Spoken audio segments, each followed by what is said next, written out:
ماشاء اللہ لا حول ولا قوۃ الا باللہ العلی العظیم اعوذ باللہ من الشیطان الرجیم بسم اللہ الرحمن الرحیم الحمد للہ وکفی والصلاۃ والسلام علی عبادہ الذین اصطفی اما بعد رب اشرح لی صدری ویسر لی امری واحلل عقدۃ من لسانی یفقہوا قولی وقل رب ادخلنی مدخل صدق واخرجنی مخرج صدق واجعل لی من لدنک سلطانا نصیرا بسم اللہ وباللہ وتوکلت علی اللہ قال اللہ تبارک و تعالی فی سورۃ البقرہ آیت نمبر 31 بسم اللہ الرحمن الرحیم وعلم آدم الاسماء كلها ثم عرضهم على الملائکۃ فقال انبئونی باسماء هؤلاء ان کنتم صادقین قالوا سبحانک لا علم لنا الا ما علمتنا انک انت العلیم الحکیم قال یا آدم انبئهم باسمائهم فلما انبأهم باسمائهم قال الم اقل لكم انی اعلم غیب السماوات والارض واعلم ما تبدون وما کنتم تکتمون صدق اللہ العظیم۔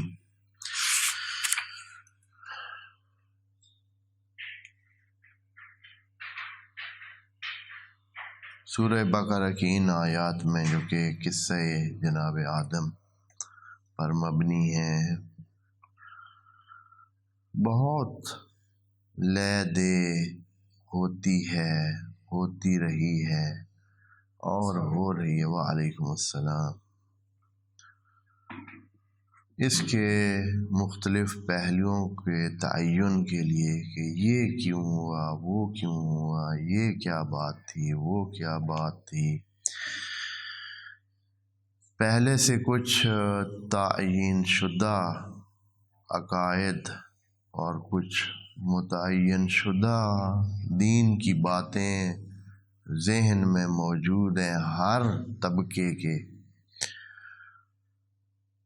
تو جب قرآن میں موجود کوئی بات اس سے جوڑ نہیں کھاتی، اس سے ہم آہنگ نہیں ہوتی، وعلیکم السلام، اس سے میچ نہیں کرتی، تو پھر بحثوں میں پڑ جاتے ہیں کہ اب اس کا کیا حل کیا جائے۔ قصہ جناب آدم میں بہت ساری ایسی باتیں ہیں جو انشاءاللہ آہستہ آہستہ ان کو ہم کھولنے کی کوشش کر رہے ہیں، اور جو اپنا نقطہ نظر ہے وہ بھی ساتھ بیان کر دیتے ہیں۔ آیت نمبر 31 میں ملائک کے اس سوال یا اس وعلیکم السلام یا اس تعجب کے بارے میں اللہ نے جواب دیا ہے۔ ملائکہ نے یہ تعجب کیا تھا، جو بیان ہم نے دیا ہے کہ مسئلہ ملائکہ کو یا تعجب ان کو یا سوال ان کو جو تھا وہ خلافت کے بارے میں تو نہیں تھا، ان کا سوال زمین پر بھیجے جانے کے بارے میں تھا کہ زمین کے خصائص ایسے ہیں کہ یہاں یہ مسائل پیش آتے ہیں۔ اور یہاں سے بچ کے نکلنا، یہاں سے کسی کا بھی پاک پاکیزہ اور نورانی ہو کر اور کامل ہو کر جانا تقریباً محالات میں سے ہے۔ عادتاً یہ ممکن نہیں ہے کہ کوئی بندہ زمین پر بسے، انسانوں کے ساتھ آپس میں بسیں اور وہ بلا جرم و خطا، بلا ذنب و ذنوب، بالکل پاک صاف واپس جا سکے، نورانی محض۔ وعلیکم السلام۔ یہ اتنا آسان نہیں ہے، بلکہ بالکل آسان نہیں ہے، بہت مشکل ہے۔ تو اس وجہ سے فرشتوں نے یہ تعجب کیا کہ اے اللہ، اس مخلوق کو جو کہ تیری نیابت کا عہدہ لیے ہوئے ہے، اس کو اس جگہ کیسے بھیج رہے ہیں؟ تو اللہ نے کہا کہ یہ کر سکے گا۔ وجہ یہ تھی کہ اس سے پہلے بھی انسان کی وہ جو بہادری یا شجاعت یا جرت جسے کہہ سکیں، یا گستاخانہ انداز جو ہے انسان کا، وہ پہلے ہی ایک اور آیت میں اللہ بیان کر چکا ہے۔ قرآن کی ایک آیت میں ہے کہ ہم نے اپنی امانت کو آسمان و زمین پر پیش کیا، یعنی تمام مخلوقات کے سامنے اپنی امانت رکھی۔ یہ نہیں کہ انسان کو ڈائریکٹ دے دی، بھائی اچھا چلو جی تم دوسروں سے برتری ہم تمہیں دیتے ہیں اور دے دیتے ہیں، ایسے نہیں۔ اللہ نے اپنی امانت، یعنی وعلیکم السلام، یعنی نیابت الہی تمام مخلوقات کو، زمین و آسمان کو، حتیٰ آسمانوں کو، زمینوں کو، باقی جو اس میں مخلوقات ہے سب کو پیش کی۔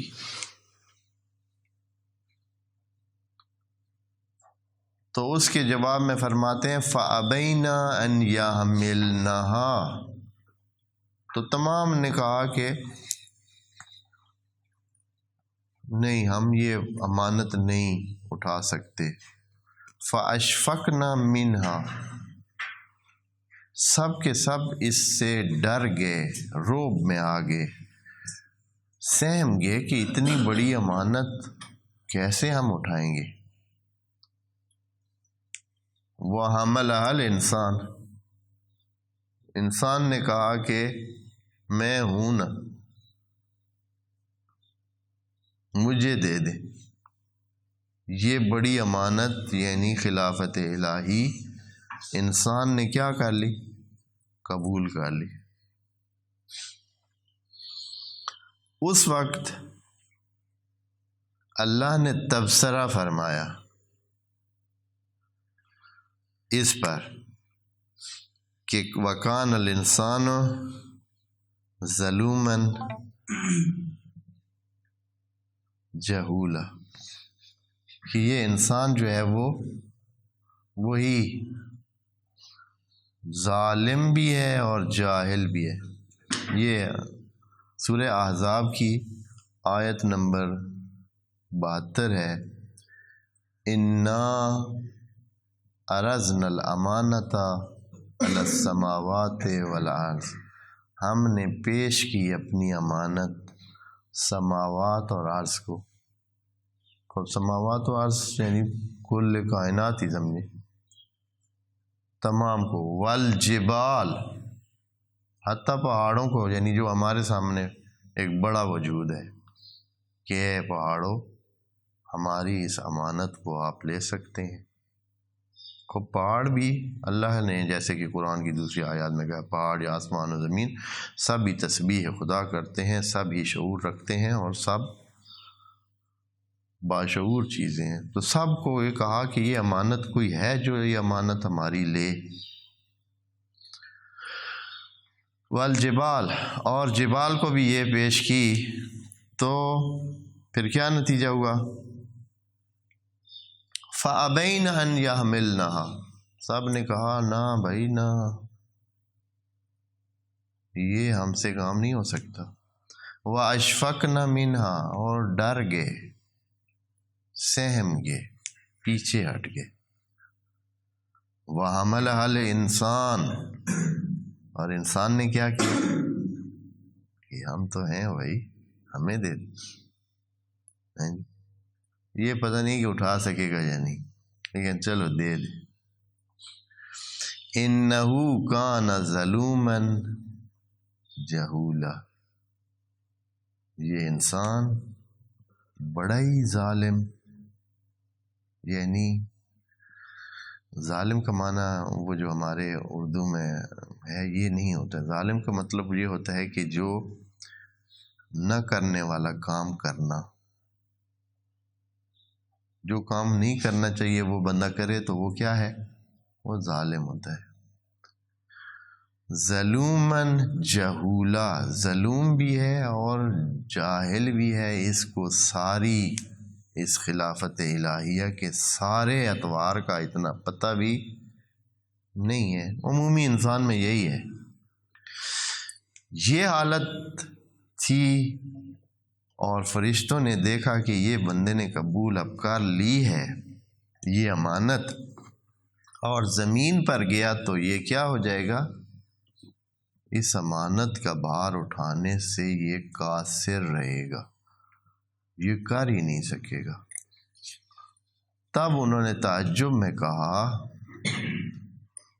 کہ اتجعل فیہا من یفسد فیہا ونحن نسبح بحمدک، تو پھر اللہ تعالیٰ نے وہ اگلا منظر جو ان کی اس تعجب کو ختم کرنے کے لیے اور ان کے سوال کو ختم کرنے کے لیے پیش کیا کہ جناب آدم کو وہ نورانی اشخاص پیش کیے، نورانی وجودات پیش کیے، پھر وہی فرشتوں کو پیش کیے۔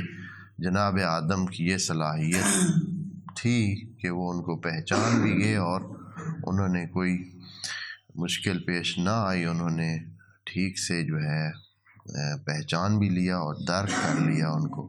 لیکن فرشتے وعلیکم السلام ملائک کو جب یہ پیش کیا گیا تو وہ اپنے اس کم نوری درجے کی وجہ سے ان نورانی وجودات کو نہ پہچان سکے۔ جیسے کہ اس آیت میں ہے، یہ جو کل یہ تو پڑھ چکے ہیں، فقال انبئونی باسماء ہؤلاء ان کنتم صادقین، اگر آپ کا خدشہ ٹھیک ہے، اگر آپ کو یہ اتنا ہو رہا ہے کہ زمین میں اس کو بھیجنا قرین مصلحت نہیں ہے، تو پھر آپ بتائیں یہ بھی زمین کے رہنے والے ہیں جو آپ کے سامنے پیش کیے ہیں، آپ اپنے اس نورانی قد کے ساتھ ان کو پہچان سکتے ہیں یا نہیں؟ تو قالو، اگلی آیت نمبر 32 میں فرماتے ہیں قالو، انہوں نے کہا سبحانک،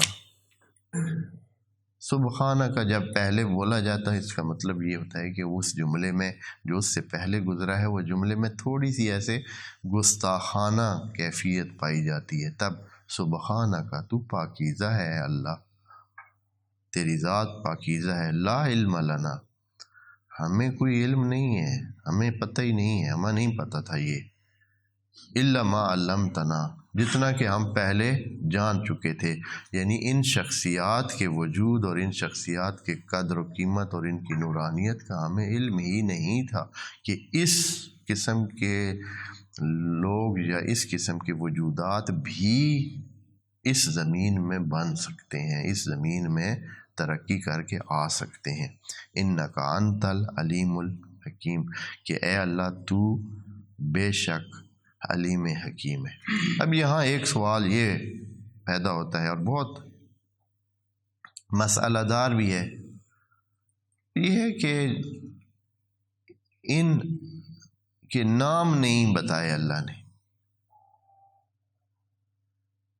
یہ جو ہستیاں تھیں، یہ جو وجودات تھے، واضح نہیں کہا کہ یہ وجودات ان کو پیش کیے گئے۔ اس کے بعد اور بھی آیات آئیں گی، اس میں جناب آدم کے ساتھ ایک اور وجہ بھی بنے گی ان کے ساتھ ملاقات کی، انہی وجودات کے ساتھ ملاقات کی، ادھر بھی نام نہیں بتایا، نام سامنے اللہ نے ذکر نہیں کیا۔ ہم بھی اسی وجہ سے بلا وجہ ہم مصادیق ڈھونڈنے کی کوشش نہیں کرتے ہیں۔ تفسیروں میں لکھے ہوئے ہیں، بعض تفاسیر میں اور بہت ساری تفاسیر میں، یعنی ہر طرف کی تفاسیر میں نام یا جنرل نام تو فکس نام ہوتے ہیں، جنرل نام یعنی جیسے نبی کریم کی ذات مثلا کا ذکر کیا جائے کہ ان کی ذات کی نورانی وجود دکھایا گیا، یا ان سے مربوط باقی انبیاء کے بارے میں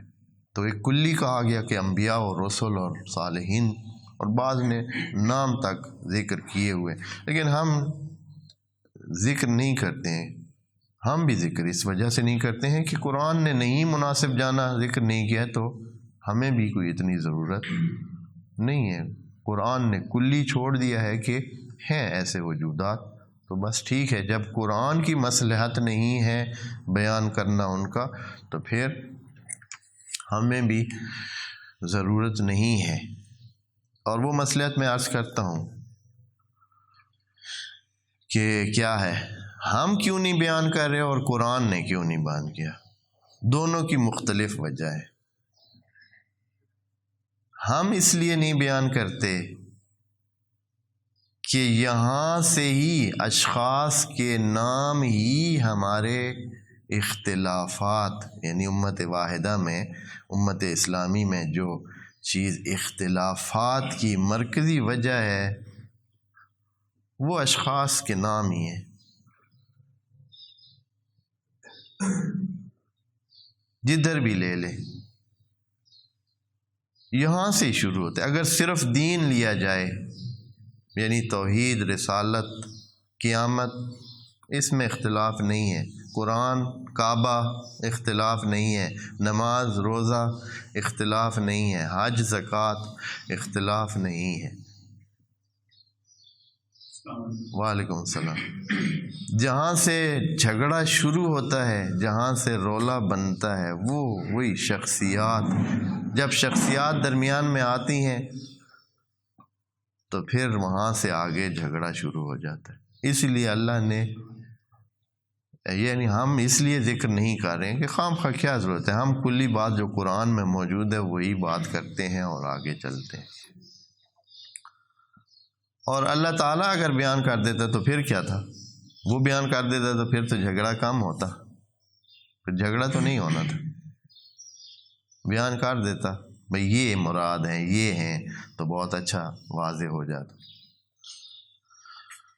تو اللہ نے اس لیے نہیں بیان کیا کیونکہ جن کی اتنی قدر و قیمت زیادہ ہے کہ وہ فرشتوں کی پہچان اور فرشتوں کی رسائی سے بالاتر ہیں اپنے اس اصلی نورانی وجود میں، تو اگر ان کے نام یہاں اللہ تعالیٰ ذکر کر دیتا تو پھر انسانوں کا ان کے مقابلے میں کیا رویہ ہوتا؟ انسان محسوس گرا ہے، محسوسات کی طرف اس کی رغبت بے حساب ہے۔ اللہ جو کہ پورے جہان میں موجود ہے لیکن انسان اس کو محسوس نہیں کرتا ہے تو وہ اس کو نظر نہیں آتا ہے، لیکن اس کے مقابلے میں افسر، اس کا بڑا، اس کا آس پاس، وہ اس کو نظر آتے ہیں۔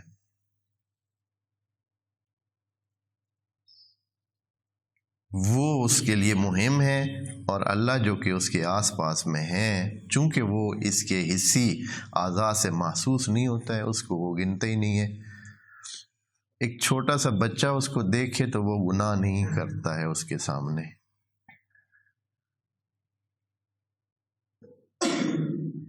ایک کسی عام بندے کے سامنے جھوٹ بولنا یا ایک غلط کام کرنا، حتیٰ اخلاق سے ہٹا ہوا کام کرنا بھی اس کو معیوب سمجھتا ہے، لیکن اللہ کے سامنے ٹھیک ٹھاک گناہ کرتا رہتا ہے، حالانکہ عقل کے ذریعے جانتا ہے کہ وہ ناظر ہے۔ قرآن میں بار بار کہا ہے کہ ہمارے بندے آپ کے آس پاس میں موجود ہیں جو لکھ رہے ہیں۔ بس انسان جو ہے نا اتنا محسوسات کا وہ دلدادہ ہے، گرویدہ ہے کہ اگر اللہ ان وجودات کا نام یہاں لکھتا اور وہ پھر اس دنیا میں ہوتے تو انہوں نے ان کو اوثان بنا لینا تھا،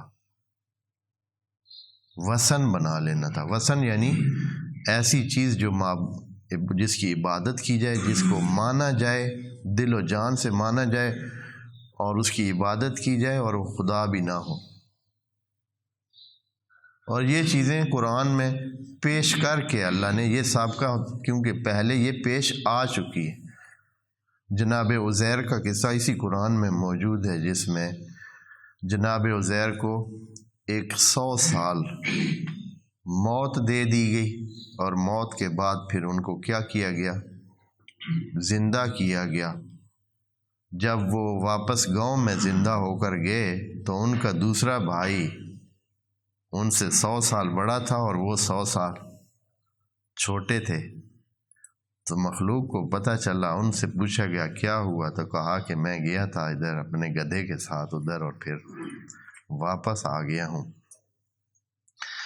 تو وہ جو ہے انہوں نے کیا کہا، ہاں بس اس دن سے انہوں نے کہا کہ یہ تو خدا دا پتر ہے، یہ اللہ کا بیٹا ہے، اس لیے کہ کبھی دنیا سے گیا ہوا بندہ آج تک اور کوئی واپس نہیں آیا۔ یہ جو واپس آ گیا ہے، مر کے واپس آ گیا ہے، تو اس کا مطلب ہے یہ اللہ سبحانہ کو کچھ لگتا ہے، اور کون ہو سکتے، بیٹے ہی ہو سکتے ہیں جی۔ تو انہوں نے، یہود نے کہا کہ عزیر ابن اللہ، قرآن کی آیت میں موجود ہے، جناب مسیح عیسیٰ ابن مریم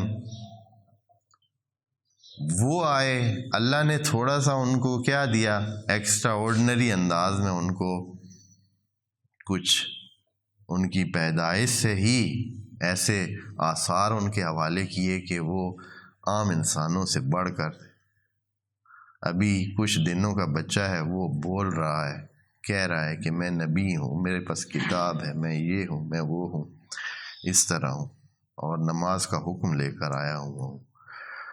پھر یہ ہے کہ مردہ کو زندہ کرنا بھی ان کے بس میں، جو شفا ویسے نہیں جن کو مل سکتی اس وقت کے مریضیاں جو تھیں، بیماریاں تھیں، ان کو شفا بھی وہ دیتے تھے اپنے ہاتھ سے۔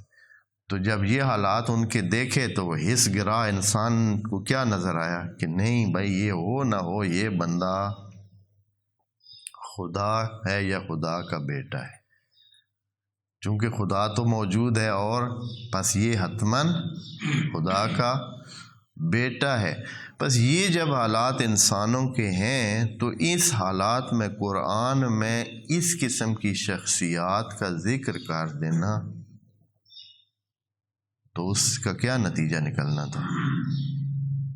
یہی نتیجہ نکلنا تھا کہ کیا مان لیتے لوگ، انہی کو ہی پرستش کرنا شروع کر دیتے، انہی کو ہی ماننا شروع کر دیتے، انہی کو ہی خدا ماننا۔ ابھی تو بہت سارے جن کے نام نہیں ہے خدا کے طور پر یا نورانی وجود کے طور پر، یا آسمانوں میں ان کا ذکر نہیں ہے کہ آسمانوں میں جناب عیسیٰ کا آسمان کے حوالے سے کوئی ذکر نہیں ہے کہ وہاں عرش الہ پر جناب آدم کے سامنے ان کو پیش کیا گیا، صرف زمین پر ان کو کچھ ایسے سلسلے دیے گئے تو لوگ اتنے ہو گئے۔ اور اگر کسی کا یہ پتہ چلے کہ آسمان میں بھی فرشتوں کے سامنے بھی ان کی اتنی منزلت ہے تو پھر اس کا کیا ہوگا۔ اس لیے اللہ نے ان کے نام کیا رکھے ہیں، نہیں ذکر کیے، لیکن واضح ہے، سب نے کہا ہے کہ یہ شخصیات ہی ہیں جن کا ذکر یہاں ذوی العقول کی ضمائر کے ساتھ ہو رہا ہے۔ پھر سے ابھی اس کا آگے دیکھیں تو جب جناب آدم کو بھی پیش کیا گیا، میں نے عرض کیا نا علامہ کا معنی یہ علم تکوینی ہے اور علم حضوری ہے، یعنی ان کو سامنے لایا گیا، تبھی تو فرشتوں کے ساتھ ایک برابر کی صورتحال بنتی ہے۔ معقول تبھی بنتا ہے کہ دونوں کے سامنے ایک جیسی صورتحال سامنے رکھی جائے۔ تو انہوں نے کہا کہ ہم نہیں جان سکتے، قالوا سبحانک، تیری ذات منزہ ہے، پاک ہے، لا علم لنا الا ما علمتنا، ہمارے پاس نہیں ہے علم الا ما علمتنا، جو تو نے ہمیں دیا ہے، بس ان کو بھی اللہ نے علم دیا، انک انت العلیم الحکیم، کہ تو علیم حکیم ہے۔ قال یا آدم، پھر جب یہ صورتحال فرشتوں نے دکھائی کہ ان کو پتہ نہ چل سکا ان وجودات عالیہ کا، تو قال یا آدم انبئہم باسمائہم، اے جناب آدم، اے آدم تو ہی بتا دے ان کے نام ان کو، ہاں، انبئہم، تم فرشتوں کو بتاؤ، اللہ نے نہیں بچا، ہاں جی، فرشتوں کو بتاؤ، کیونکہ وہاں اللہ نے کہا تھا کہ بتائیں اے فرشتوں مجھے، یہاں کہا کہ اے جناب آدم فرشتوں کو آپ بتا دیں، کیونکہ ان کو پتہ نہیں چل رہا ہے، تو اب آپ ہی ان کو بتا دیں۔ انبئہم باسمائہم، ہاں، ان کو بتا دو ان کے نام، تو یہ یہاں بھی ضمیر کون سی ہے؟ ذوی العقول کی لگی ہوئی ہے، اور یہ کسی صاحب عقل والی شے کی طرف اشارہ کریں۔ فلما انبأہم باسمائہم، پھر جب جناب آدم نے فرشتوں کو، ملائک کو بتائے نام ان کے، تو ان کو خود بخود یعنی درمیان میں سارا قصہ جو ہے وہ آپ پر چھوڑ دیا گیا ہے کہ آپ سمجھ جائیں گے۔ جب ان کو بتا دیے گئے، وہ نہ بتا سکے، وہ نہ پہچان سکے، وہ نہ بتا سکے، جناب آدم نے پہچان بھی لیا اور درک کر لیا اور بتا دیا ان کے نام بھی، تو اللہ تعالیٰ فرماتا ہے قال الم اقل لکم، میں نے آپ کو بتایا نہیں تھا، کیونکہ پچھلی آیت میں مختصر انداز میں اللہ نے کہہ دیا تھا انی اعلم ما لا تعلمون، میں جو اس کو زمین پر بھیج رہا ہوں تو مجھے پتہ ہے کہ کیا ہوگا اور کیا نہیں ہوگا۔ الم اقل لکم، کہا نہیں تھا آپ کو انی اعلم غیب السماوات والارض، کہ میں آسمان و زمین کے غیوب کو جانتا ہوں، تمام غیب کو میں جانتا ہوں، وَأَعْلَمُ مَا تُبْدُونَ، اور وہ بھی جانتا ہوں جو آپ سامنے رکھتے ہیں، جو آپ سامنے بات کرتے ہیں، وَمَا كُنْتُمْ تَكْتُمُونَ، جو آپ کے اندر مسئلہ تھا جس کی وجہ سے آپ پریشان ہو رہے تھے یا آپ کو تعجب ہو رہا تھا، وہ بھی مجھے پتہ تھا، تبھی اللہ نے پھر یہ ایک پروسیجر ان کے سامنے رکھا تاکہ وہ قائل ہو جائیں کہ جو اللہ کر رہا ہے یہ بہت ٹھیک اور اپنے ڈھب پر ہے اور اپنی جگہ پر ہے۔ یہ اس پچھلے یہاں تک یہ ایک مرحلہ ہے، یعنی ایک واقعے کا ایک حصہ ہے جناب آدم کا، جو ادھر زمین پر آنے سے پہلے آسمانوں میں ہوا ہے۔ پہلا واقعہ یہ ہوا تھا کہ خلقت کے بعد سجدے کا حکم ہوا تھا، دوسرا واقعہ یہ ہوا کہ پھر خلافت کا اعلان ہوا، تو اس کے بعد خلافت اور پھر زمین پر بھیجنے کا، ظاہراً خلافت کا تو میرا خیال ہے اس وقت ہی ان کو پتہ چل گیا ہونا چاہیے فرشتوں کو، کیونکہ قریب ترین موجودات اللہ کی وہ تھیں، لیکن پھر بھی اللہ نے ان کو سجدے کا حکم دیا اس چیز کو جو کہ مٹی اور گارے سے بنا ہوا تھا، تو اس سے پتہ چل گیا تھا ان کو کہ ہماری حیثیت سے کوئی اوپر والی حیثیت موجود ہے اس چیز میں، اس لیے کہ وَنَفَخْتُ فِيهِ مِن رُوحِي کا جو ہے وہ بہت بڑا اعلان تھا کہ اس میں میرا روح من روحی یعنی اپنے ہی والے روح، اس لیے کہ تبھی تو اس میں وہ تمام صفات کی گنجائش ہے جو اللہ میں ہے۔ یہ جو من روحی ہے اس کو بہت دھیان سے پڑھیں، اس میں وہ صلاحیت، وہ روح ہے، یعنی سمندر کا ایک پیالہ سمجھیں اس میں موجود ہے، اور سمندر میں جو بھی سمندر کے پانی کی خصوصیات ہیں وہ اس پیالے میں جو آپ نے سمندر سے لیے ہے اس میں موجود ہوں گی کتنی؟ اسی پیالے کے مقدار میں ہی ہوں گی، یہ نہیں کہ اب سمندر جتنی ہوں گی، لیکن جو خصوصیات، مثلا اگر وہ کھاری ہے تو یہ بھی کیا ہوگا؟ کھاری۔ اگر اس میں کوئی اور منرل اور یا دوسری خصوصیات ہیں، خاص قسم کے جو بھی اجزاء ہیں جو سائنس میں اس میں آپ دیکھ سکتے ہیں، جدید اس میں آلات کے ذریعے چیزوں کی پہچان کر سکتے ہیں، تو وہ جو چیزیں سمندر کے پانی میں ہوں گی وہ اس ایک کپ میں، ایک پیالے میں جو آپ نے سمندر سے لیا ہے اس میں ہوں گی۔ وَنَفَخْتُ فِيهِ مِن روحی، یہ کہہ کر اللہ نے یہ پہلے ہی بتا دیا تھا کہ یہ خاص وجود ہے، اور وہ تمام صلاحیتیں، وہ تمام صفات اس میں آ سکتی ہیں، اسی لیے تمام وہ صفات منفی اور مثبت دونوں کی گنجائش انسان میں موجود ہے،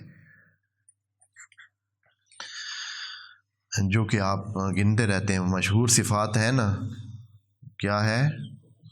صفات ثبوتیہ اور صفات سلبیہ دونوں ہی انسان میں، ثبوتیہ کے ڈھالنے کا کہا گیا ہے کہ اپناؤ، اور جو سلبیہ ہیں ان سے دور رہنے کا کہا گیا ہے، اور اس کے لیے طریقہ کار بھی بتائے گئے۔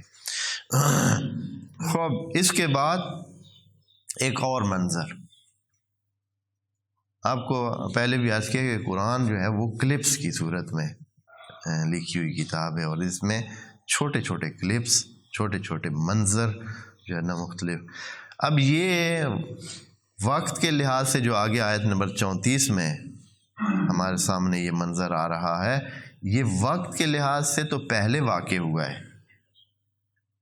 وقت کے لحاظ سے، لیکن یہاں اس کی ضرورت، چونکہ خلقت کی پہلے بات ہوئی تھی تو اللہ نے انسان کی جو ہے وہ خلقت کے حوالے سے بات کی ہے ادھر، اور وہاں سے جو تربیت کی بات کی ہے، اور پھر نعمتوں کی بات کی ہے، تو وہ نعمتوں کی بات کرتے کرتے اس نعمت تک بھی ذکر کر دیا کہ انسان کو ہم نے کس درجے پر جو ہے نا یہ نعمات دی ہیں، کہ اس طرح علم کے حوالے سے بھی اس کو اس لیول پر رکھا ہے کہ وہ اس قدر صلاحیت رکھتا ہے کہ فرشتوں سے بھی بڑھ سکتا۔ لیکن اس کا جو اس سے پہلے ایک اور واقعہ ہوا جو کہ نعمات میں سے ہی شمار ہوتا ہے، وہ تھا جب اللہ نے حکم دیا تھا سارے ملائکہ کو کہ کیا کریں، وہ جناب آدم کو سجدہ کریں۔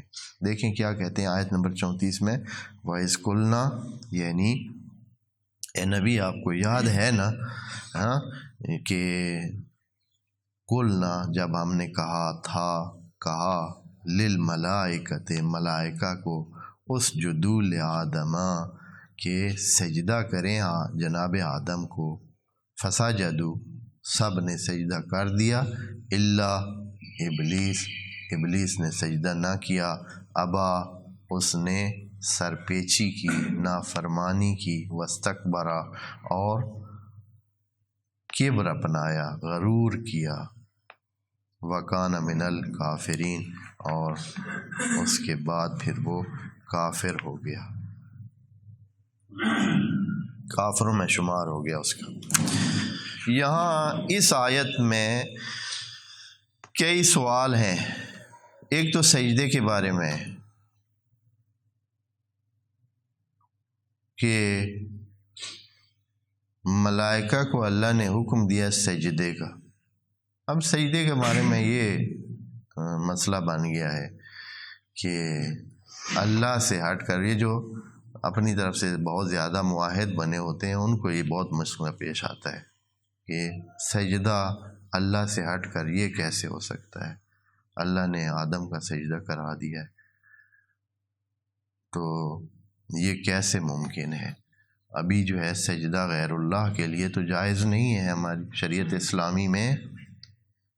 اسلامی میں غیر اللہ کے لیے سجدہ جائز نہیں ہے، تو قرآن میں یہ بات ذکر ہوئی ہے کہ سجدہ کرو جناب آدم کے لیے تمام ملائکہ کو حکم ملا۔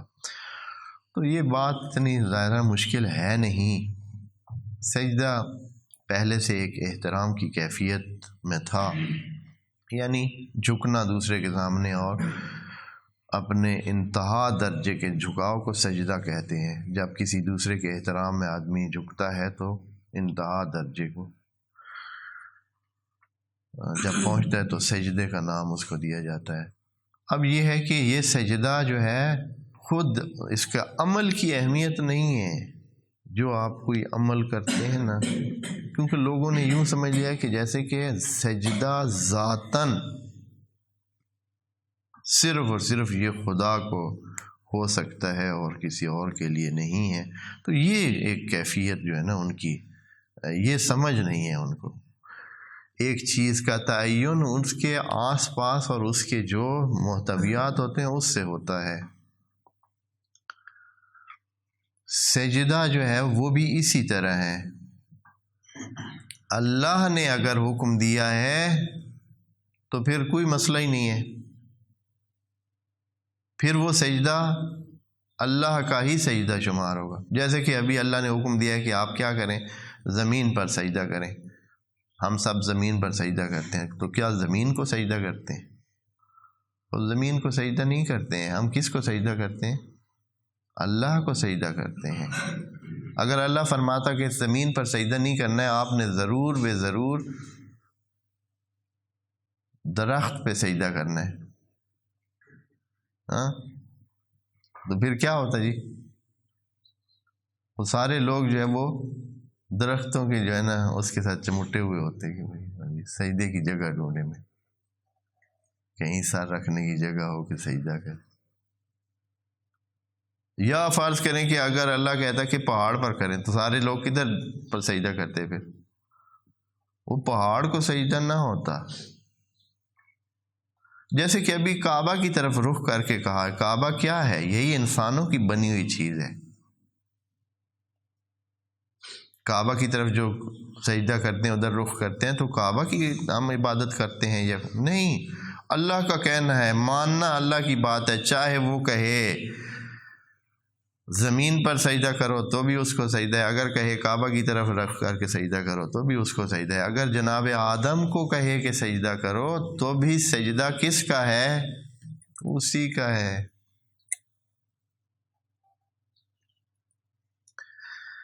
جناب موسیٰ اور ہارون کو اسی قرآن میں ہے کہا کہ آپ اپنے گھر بنائیں اور مومنوں کو، اور پھر اپنے گھروں کو قبلہ بنائیں۔ جناب موسیٰ کے زمانے قرآن میں ہے، ابھی آیت ڈھونڈ کر ایسے ٹائم آپ کا نہیں ضائع کرنا چاہیے، لیکن قرآن میں ہے کہ جناب موسیٰ کو اپنی قوم کے حوالے سے کہا کہ آپ اپنے گھروں میں بنائیں، گھر بنائیں اور اس میں مسجد یعنی اپنا جو قبلہ رکھیں، اپنا گھر رکھیں۔ جناب موسیٰ کا گھر بھی قبلہ تھا، دوسروں کے گھر بھی قبلہ تھے، یعنی انہی کی طرف منہ کر کے نماز پڑھنی ہوتی تھی اس وقت۔ وہ حکم کیا تھا؟ اللہ کا حکم تھا، تو پھر وہی عبادت ہے، وہی ٹھیک۔ اس لیے کوئی اتنا مسئلہ ہے نہیں جتنا۔ پھر یہ ہے کہ شریعت اسلامی میں سجدہ غیر اللہ کو جائز نہیں ہے۔ اس سے پہلے جناب یعقوب، جناب یوسف کے قصے میں کیا ہے؟ سجدے کے بارے میں آپ سب پڑھ چکے ہیں کہ رأیتہم لی ساجدین انی ارا کہ رأیت احد عشر کوکبا والشمس والقمر رأیتہم لی ساجدین، میں نے دیکھا ہے کہ یہ سارے مجھے کیا کر رہے ہیں؟ سجدہ کر رہے ہیں۔ جناب یوسف نے اپنا خواب سنایا تھا اپنے والد محترم کو، قرآن کا ذکر ہے، ساجدین کا ذکر ہے۔ اور پھر جب جناب یوسف کے سامنے گئے بعد میں ملنے کے لیے حضرت یعقوب علیہ السلام وہاں کیا کیا انہوں نے؟ سجدے میں گر گئے، پوری فیملی، پورا خاندان۔ جناب یوسف کے لیے سورہ یوسف کے آخر میں پڑھیں، جب مصر پہنچے تھے تو وہاں ہے نا، تو وہاں بھی وہ انہوں نے سجدہ کر دیا تھا۔ اب وہاں کیا کریں گے؟ سجدہ حقیقت میں پہلے ایک احترام کی سب سے بڑی کیفیت تھی، پھر شریعت اسلامی میں اس کو خاص کر دیا گیا اللہ کے لیے، اس سے پہلے کوئی مسئلہ نہیں ہوتا تھا،